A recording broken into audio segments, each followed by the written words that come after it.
প্রথম কথা, 15 বছর ধরে বাংলাদেশে নির্বাচন করতে না দেওয়ার কারণে গণতন্ত্রের স্বঘোষিত অভিভাবক আমেরিকা এবং ইউরোপিয়ান ইউনিয়নের দেশগুলি বাংলাদেশে এবার অন্য বারের তুলনায় অনেক বেশি সক্রিয় হয়েছে।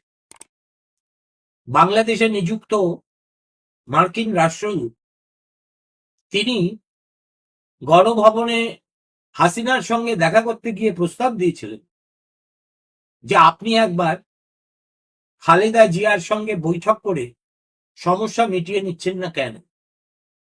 হাসিনা এই মন্তব্য শুনে এত চটেছিলেন যে তিনি বলেছিলেন যে আপনার প্রস্তাবটা খারাপ নয়, তবে আপনি একদিন আমেরিকাতে বাইডেন আর ট্রাম্পকে সরাসরি আলোচনার টেবিলে বসান, আমি তার পরের দিনই খালেদা জিয়াকে আলোচনার জন্য আমন্ত্রণ জানাব। মার্কিন রাষ্ট্রদূত একটা পুচকে দেশ বাংলাদেশের প্রধানমন্ত্রী তাকে এইভাবে দরজা দেখিয়ে দিলেন, এটা তার কাছে অপ্রত্যাশিত ছিল।